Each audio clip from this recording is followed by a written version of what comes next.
एक गांव में कंजूस बबलू और पीलू की शादी हुई। पीलू अमीर घर से थी। सुनो जी, आज रेस्टोरेंट चलते हैं। शादी के बाद से हम बाहर खाने कहीं नहीं गए हैं। रेस्टोरेंट में बहुत खर्चा होगा, कोई बहाना बनाना होगा, ऐसे सोचता है। इसके बाद बबलू पीलू को लेकर जाने लगता है। वो रास्ते में पड़ने वाले खाने के ठेले को देखता है। उसके बाद एक समोसा चाट ठेले के पास रुक जाता है। पीलू, तुम जानती हो, जब मैं स्कूल जाता था तब लौटते हुए मैं इसी चाट के ठेले पर आता था और समोसा खाता था।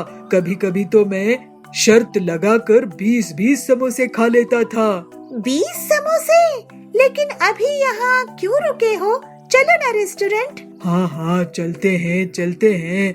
मुझे तो स्कूल की याद आ गई, लेकिन तुम यहाँ समोसे तो नहीं खाओगी। आखिर तुम मेरे मुकाबले नहीं कर सकती। मुकाबला? कैसा? 20 समोसे तो मैं भी खा सकती हूँ। अच्छा, तो ठीक है। टिल्लू भाई, 20-20 समोसे दे देना दोनों को। वाह जी, अभी लो। ऐसे ही दोनों समोसे खाने लगते हैं, लेकिन पीलू 5 समोसे खाकर थक जाती है और बबलू खुश हो जाता है। अरे, तुम तो 5 में ही रुक गई। चलो अब रेस्टोरेंट चलते हैं। नहीं, मेरा पेट तो भर गया, अब घर चलो।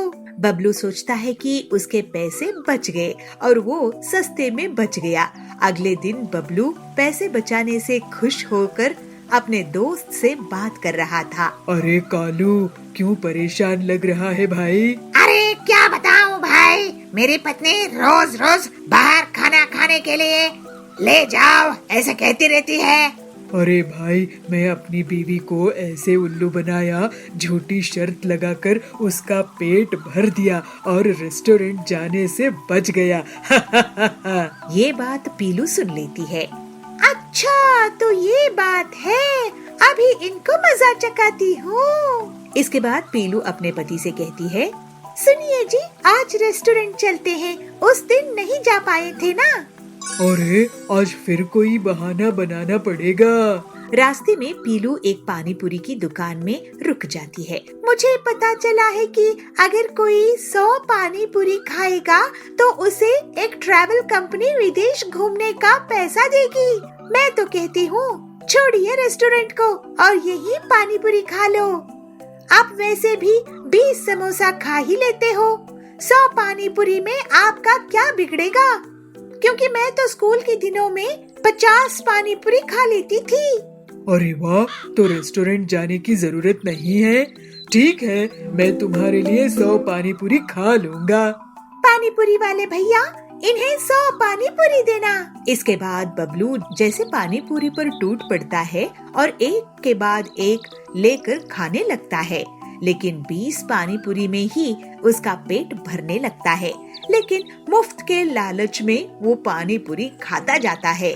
बस पीलू, बस, मैं तो गले तक पानी पूरी खा चुका हूँ, अब मुझसे नहीं खाया जाएगा। अरे, लेकिन अभी तो आपने बस 80 ही खाए हैं, 20 और खाने बाकी है। नहीं, मैं नहीं खा पाऊंगा। ठीक है, पेट तो आपका भर गया है, मेरा नहीं। चलो अब रेस्टोरेंट। अरे लेकिन वो तुमने जानबूझकर मुझे पानी पूरी खिलाया है ना? हाँ, आपकी कंजूसी पकड़ी गई। आप झूठ बोलकर पैसे बचाते हो, वो भी अपनी पत्नी से। देखिए, मैं फालतू के खर्चे नहीं करती, बस आपके साथ टाइम बिताने के लिए आपके साथ रेस्टोरेंट जाना चाहती थी। मुझे माफ कर दो पीलू, अब से मैं तुमसे कंजूसी नहीं करूँगा। इसके बाद दोनों पति पत्नी बहुत खुशी खुशी रहने लगते हैं। मद्रास नगर के जंगल में बबलू अपनी पत्नी पीलू के साथ रहता था। बबलू एक कुम्हार था और मिट्टी के बर्तन बनाता था। उन्हें बेचकर वो अपने परिवार का खर्चा निकालता था। पीलू गणेश जी की भक्त थी और हर रोज उनकी पूरी श्रद्धा से पूजा करती थी। बबलू को दुकान जाने के पहले उनका प्रसाद देती थी। दोनों पति पत्नी बहुत सादगी से जीवन बिता रहे थे।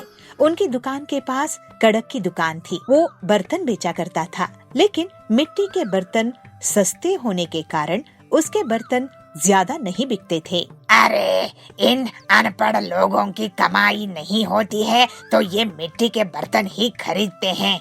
इस पीलू और बबलू से पीछा छुड़ाना होगा, नहीं तो इस त्योहार के सीजन में भी मुझे ही नुकसान उठाना पड़ेगा। ऐसा सोचकर वो अपने कुछ गुंडों के साथ बबलू और पीलू की दुकान में जाता है और उन्हें धमकाते हुए कहता है, सुनो बबलू पीलू, यहाँ से तुम लोग अपनी गरीब दुकान समेट लो।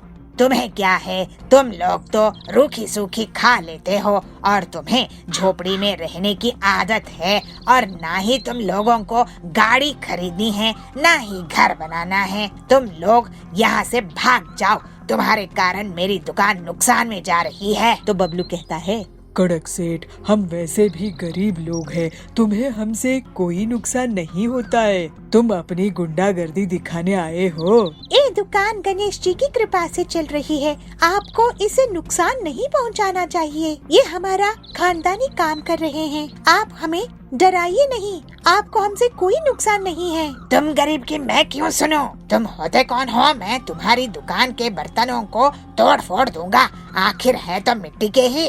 कड़क अपने गुंडों के साथ बबलू की दुकान में तोड़ फोड़ कर देता है और वहाँ से चला जाता है। कड़क ने हम पर बहुत जुल्म किया है, वो बहुत खतरनाक आदमी है, हम इसे बचकर रहना चाहिए।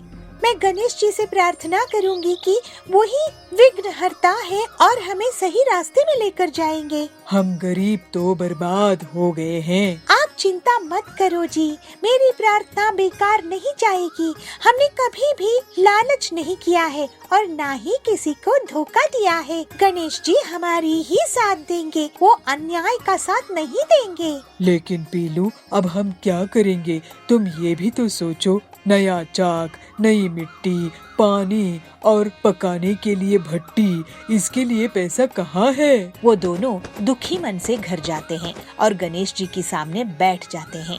उनके आंसुओं को देखकर गणेश जी स्वयं प्रकट होते हैं। पीलू, बबलू, तुम दोनों गरीबी में भी कभी लालच नहीं किए और शुद्ध भावनाओं से मेरी भक्ति करते रहे।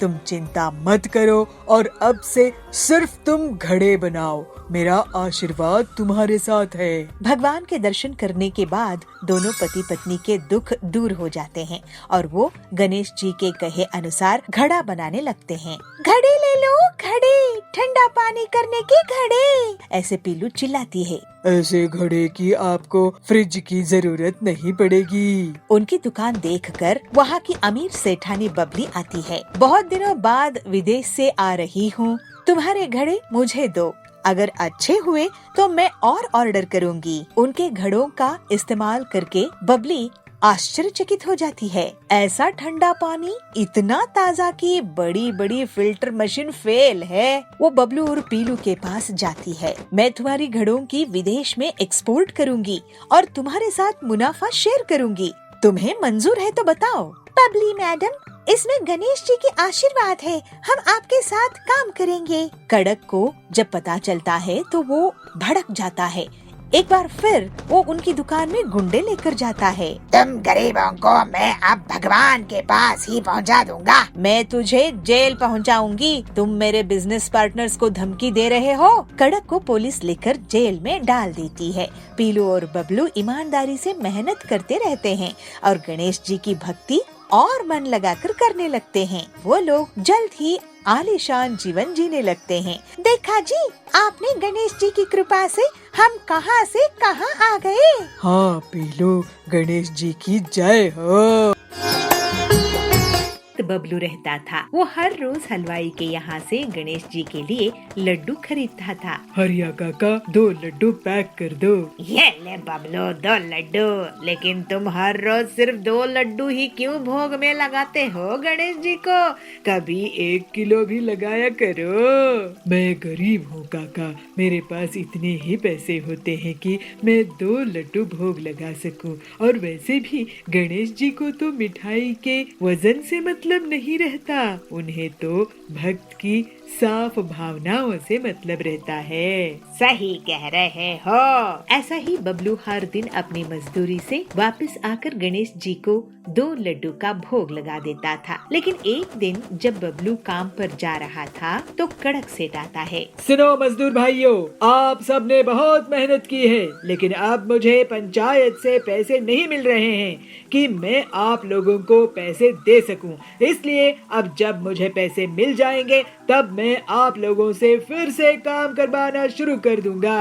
लेकिन कड़क सेठ, ऐसे तो हम भूखे मर जाएंगे और मेरे पास पैसे नहीं रहेंगे तो मैं गणेश जी के लिए लड्डू भी नहीं खरीद पाऊंगा। बबलू, तुम कहीं और काम देख लो। तुम होनहार हो, तुम्हें काम मिल जाएगा, लेकिन अभी मैं तुम्हें ना तो काम दे सकता हूँ और ना ही पैसे। दुखी होकर बबलू वहाँ से चला जाता है। वो कुछ दिनों तक जैसे तैसे गणेश जी को भोग में लड्डू लगाता रहता है। फिर 2 लड्डू से 1 लड्डू भी वो लगाने शुरू कर देता है। लेकिन एक दिन उसके पास बिल्कुल भी पैसे नहीं रहते। वो हरिया हलवाई के पास जाता है। मुझे आप उधार में लड्डू दे सकते हैं हरिया काका? तो हरिया कहता है, देखो बबलू, एक बार दे सकता हूँ, लेकिन हर रोज नहीं। मुझे भी तो दुकान चलानी है ना। ये सुनकर बबलू दुखी मन से मंदिर जाता है। हे गणेश जी, अब मेरे पास बिल्कुल भी पैसे नहीं है, मुझे क्षमा कर दीजिए। मैं आपको आज भोग नहीं लगा पाऊंगा। मैं कोई न कोई काम ढूंढ रहा हूँ, लेकिन कोई भी मुझे काम नहीं दे रहे हैं।